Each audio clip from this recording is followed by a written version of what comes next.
छोटी छोटी बातों से हम लोग आपस में लड़ाई झगड़ा कर बैठते हैं, रिश्ते खराब हो जाते हैं, जिसका परिणाम ये होता है घर बंटते हैं, दुकानें बंटती हैं, माँ बाप बांट लिए जाते हैं। एक की तरफ माँ हो जाती है, एक की तरफ पिता हो जाते हैं, और बुढ़ापे में भी पति पत्नी दोनों बेचारे, एक इसका साथ दे रहा, दूसरा उसका साथ दे रहा, घर कलह से भर जाता है। एक दूसरे को थोड़ा बर्दाश्त कर लिया जाए, निभा लिया जाए। आप जानते हैं ना, जो रावण ने राम जी के आग्रह पर लक्ष्मण को जो संदेश दिया था मरते समय, उसमें उसने कुछ बातें कही थी जो बड़ी अद्भुत थी। उनमें एक बात तो ये थी कि आज के काम को कभी कल पे मत टालना। दूसरी बात ये कही थी उसने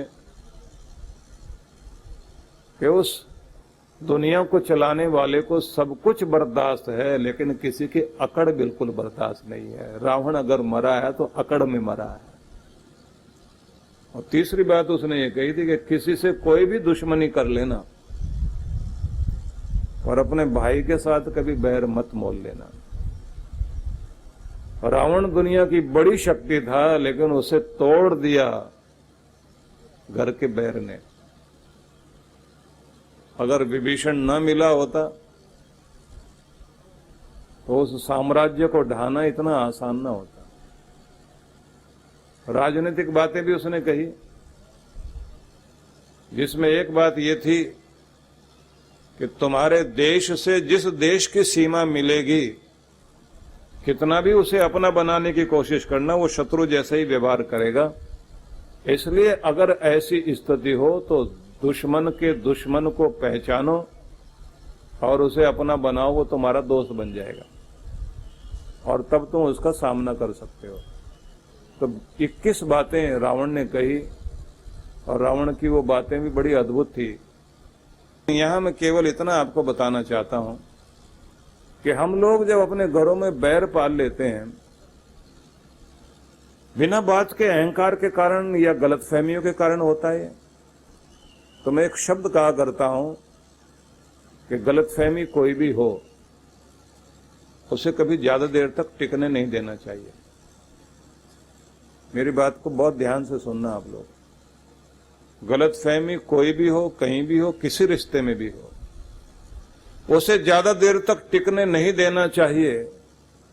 नहीं तो गलतफहमी घृणा में बदल जाएगी, नफरत में बदल जाएगी, और नफरत आपके रिश्ते को खा जाएगी।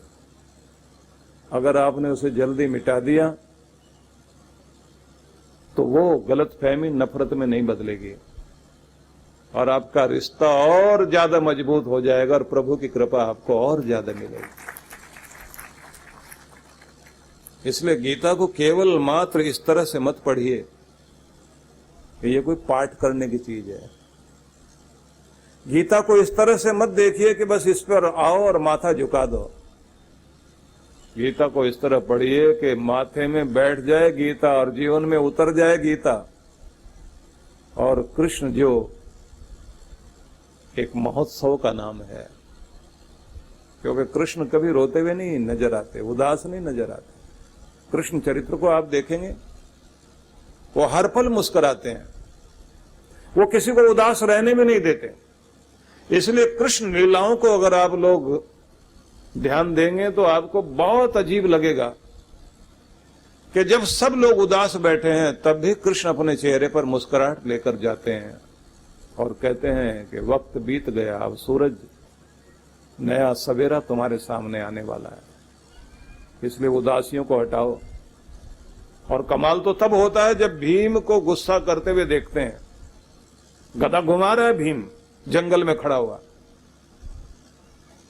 और कृष्ण जाकर कहते हैं भीम इस गुस्से को संभाल कर रखो, इसकी जरूरत जब पड़ेगी ना तब इसका प्रयोग करना, क्योंकि इस समय गुस्सा करते रहने से अपनी ऊर्जा जलाओगे, और जब युद्ध भूमि में सामना करना पड़ेगा तब तुम अपने गुस्से को प्रकट करना, क्योंकि वही तुम्हारा गुस्सा तुम्हें विजय दिलाएगा।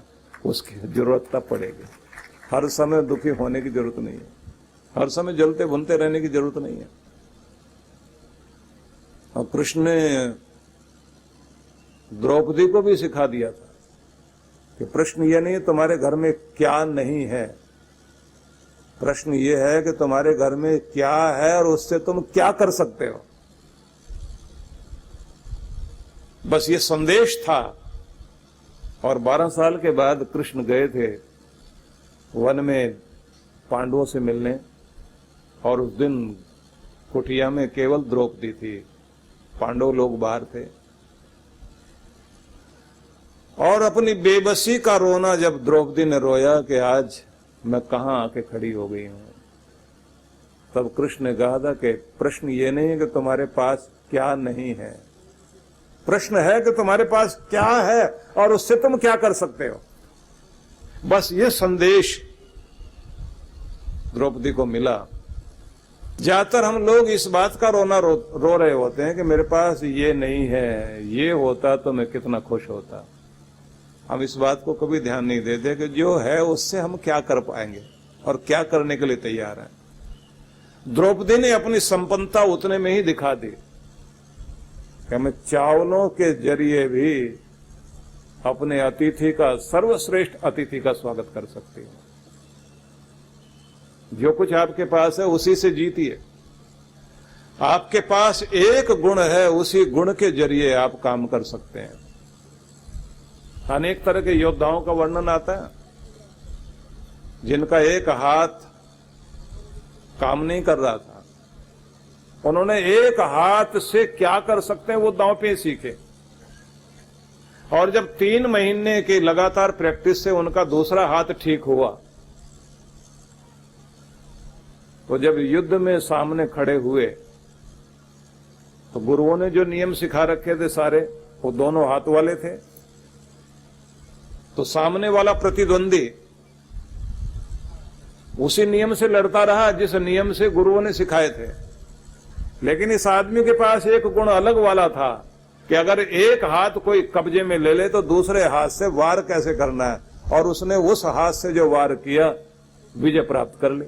मतलब जो आपके पास जीवन की एक ही विशेषता थी, उसी से इतने आगे बढ़ जाओ कि सारी दुनिया पीछे रह जाए। इसलिए यह नहीं सोचना कि क्या नहीं है, जो है उससे आप क्या कर सकते हैं, बस इसी में अपनी शक्ति लगा दीजिए, आप पूरी दुनिया में जय जयकार वाली स्थिति में पहुंच जाएंगे।